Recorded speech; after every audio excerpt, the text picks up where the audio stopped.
Hello and welcome back to my channel. My name is Ariel, and today I wanted to talk about something that I find really helpful, and that is how to refresh your home and homeschool for the mid-year so that you can kind of avoid that mid-year burnout, mid-year slump that seems to happen so often. I feel like by refreshing in January, you can make it those last few months until you either start a new year if you're a year-round homeschooling family, or if you are taking a break at summer, then you can at least make it to those months. I'll share some tips and what I like to do. So what I like to do is I like to look at our year at a glance, and I like to look at our timetable or our daily rhythm and see anything that I've created, my planner that I've just put like schedules in. I'll look at it and see what's working, what hasn't been working. And I really like to use this to be able to then refresh our homeschool space. Now, our homeschool space is in our dining room, so it is a small area, and having it decluttered and organized is very key to keeping things running smoothly. So by checking our schedules or what I've planned, anything that we follow, by checking those first, I kind of know what to do when I'm reorganizing our homeschool space. And with organizing the homeschool space, it's basic decluttering, but I also like to take a look at subjects that maybe have been getting neglected or put on the back burner a little bit more. Oftentimes it's the beauty subjects, which are our favorites, yet for some reason we push those back at times, or at least I do. And so what I'll do is I'll create spaces on our shelves so that we're more likely to do them. My kids can see like all their art supplies and drawing books and be more encouraged to ask, can we do these? And maybe they'll get bumped up to the beginning. And also like redoing our timetable to maybe find out, okay, those aren't getting done at the very end of lessons, maybe move them to the middle or even right after morning time. But just being able to declutter not only your space, but kind of your mind with all the plans that maybe this isn't working, I'm falling behind. Just reorganizing how you think of things is a very, very big part in how to avoid the burnout. Another thing I like to do is I am homeschooling a preschooler as well, but also a toddler. I have a toddler in the mix, and I'll be discussing more about homeschooling with toddlers and newborns because I will have a newborn pretty soon. Not too soon, but pretty soon. So one thing I do like to do when I'm refreshing my homeschool space is I like to think about who's going to be around, what age kiddos do I have. And so now that I have a very active toddler, I like to have like shelf space for her, for like stuff that I can easily pull out and give to her to play with because she's usually wanting to be with us. And then it doesn't take up much brain space or time for me to go and find stuff to entertain her, but I can just kind of have like maybe 5 things that I can give to her, and hopefully she won't reject them in a minute or two. But that usually helps lessons keep going, not much interruption, and things go very smoothly. So having something for your younger kids to do at the ready is also a really important part in making sure that you're not like having to break every couple seconds or minutes so that you can entertain the younger children. Now, sometimes they can go play outside by themselves, but my toddler in particular, she is a climber, so she cannot go outside without me. Otherwise, there is lots of things that are sure to happen. So she usually hangs out either in the living room, which is right off our dining room, or she can hang out with us in the dining room, which she usually does. But she doesn't want to be in her chair all the time, so she has to kind of have space to walk around freely. So by having all those activities for her, I'm able to just make things much smoother and without much interruption. Another great thing is not just for your youngest members of your family, but also having like board games and puzzles maybe refreshed, put away old ones that have sat in your homeschool space for a while, but having like a rotation of bringing new board games in or puzzles really helps me with my older kiddos so that they're able to do stuff maybe while I'm reading, or if we're doing something that is something that they can multitask with, that is also really nice and helps kind of refresh the space as well. And a really fun part of this refreshing and reorganizing your homeschool space and home is also planning fun things, like planning field trips.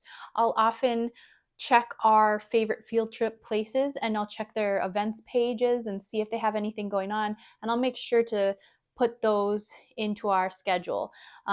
Spontaneous adventures are really fun, but also when you have something to look forward to, it's really fun. Adding in those play dates, just making sure that we don't let the winter kind of keep us inside.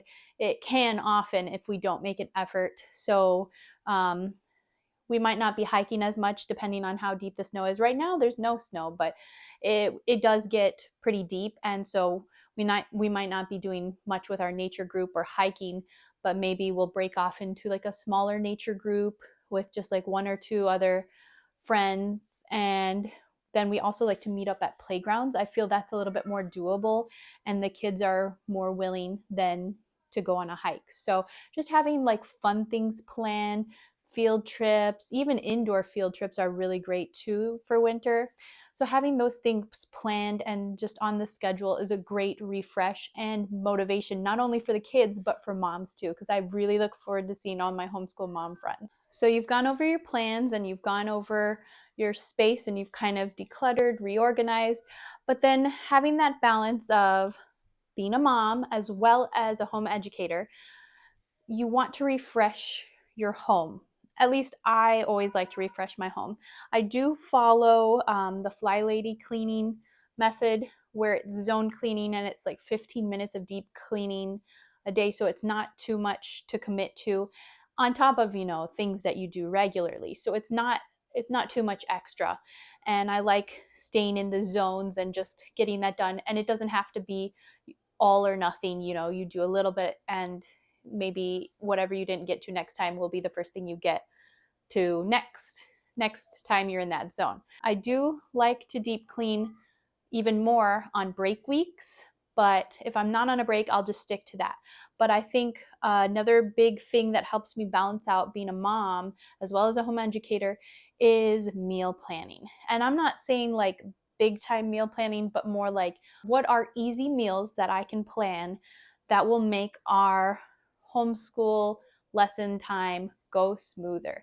I find utilizing my crock pot 3 times a week is a great burden off my shoulders, because during supper times, that 4 o'clock time, things can get crazy. The kids are a little restless. The toddler is going through whatever is known as the witching hour from babies and toddlers, where they just are not content with anything except being on your shoulder while you are trying to get a million things done. So having crock pot meals are great because I can whip those up at the same time as breakfast. And then I feel like we have on those days a little bit more time to do all the extra subjects like poetry tea time and maybe more art or just crafting.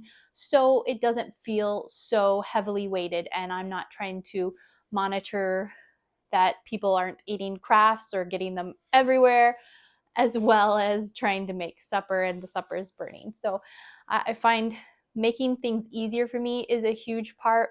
I also really like easy breakfast and easy lunch. So I'll look and see, I'll write down like a bunch of ideas and just kind of plan those out.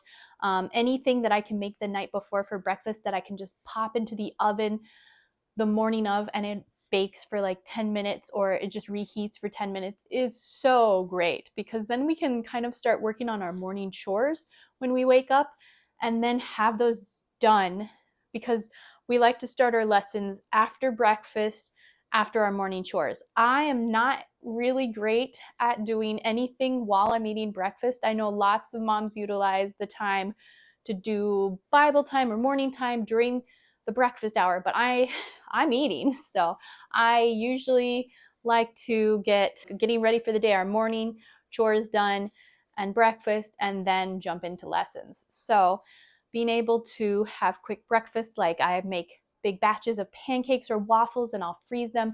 Then I'll pop them in the oven the morning of, you know, a certain amount, however many I know my kids are going to eat. Baked oatmeal and muffins, anything that's just quick is so helpful. And quick and easy lunches as well are always really great, especially if I can make warm lunches but quickly, like pizza bagels are really nice, or quesadillas, grilled cheese sandwiches, and then just add like healthy aspects. You know, if you add tomato soup with the grilled cheese sandwiches and vegetables, it feels like a complete meal rather than just cheese and bread. And I'll add things to my own to kind of make it more mom friendly, like basil pesto. Just there's so many great solutions to having quick meals, but also nutritious and stuff that doesn't really require too much brain power, so that you can keep getting into lessons and you don't have to take too much time to like break for meals. I do try to have us done before lunch, but that doesn't always happen. We don't live in a perfect world, so that's just how it is. Another thing with keeping your home refreshed is also not letting everything fall upon you. I think it's really great that Charlotte Mason encourages that your children help out. Now, different stages can do different things, but you'd be surprised how much a toddler can actually help by folding a wash rag in half. That's one less thing that you have to do, or at least if you have to redo them, you're training and building those habits in your kids to want to help you, to want to be part of this team, to take care of the home, because it is quite a lot to be a home educator as well as a mom. So being able to work on our habits daily, I'll share the resources that I use probably in another video so that I can go a little bit more deeper into those and show you a look through them. But laying down the rails is what we use. You can check that out. It is a little bit expensive, but it has been so crucial to kind of encouraging me to not try to take it all. Because if I try to take it all on myself, I will feel that burnout and the burden and get cranky. So having our kids learn and want to help and build those good habits is a great refresher. You know, if you haven't been doing habit training, now is definitely the time to look into it. I love to just kind of see what my kids' abilities are, and we start from there, and then gradually we move up to more things or harder things. Our dishwasher recently decided it just wasn't going to work anymore, even though it's brand new, and I don't know. We're thinking about the warranty on it, but it's just been so nice to actually wash the dishes by hand just a little bit at a time after each meal rather than a big chunk at night. And my kids have really stepped in and they do so much of it as well that I think, wow, this is actually easier than the dishwasher. So I'm not saying that's for everybody, but I grew up in a house without a dishwasher, so having a dishwasher was cool, but I also know that it's completely doable to do without it, and our dishes get much cleaner than when they were in the dishwasher. So just doing things together and not putting everything on you is a great way to refresh your home and have that balance, because I know I've just heard from so many moms that they struggle with those balances, and I think having your kids be more involved, even if you don't do the Charlotte Mason philosophy, embracing her training habits in children's hearts, it's just amazing, and I think so beneficial for any homeschool family. And so those are my top tips and strategies I use to refresh our homeschool and home, to avoid the mid-year slump and burnout. And I hope that you enjoyed them and found them helpful. If you like this channel, go ahead and subscribe. And I love hearing comments, and it's encouraging when there's likes, because then I know I didn't just ramble on to myself. So thank you so much for watching, and I'll see you again soon with another video.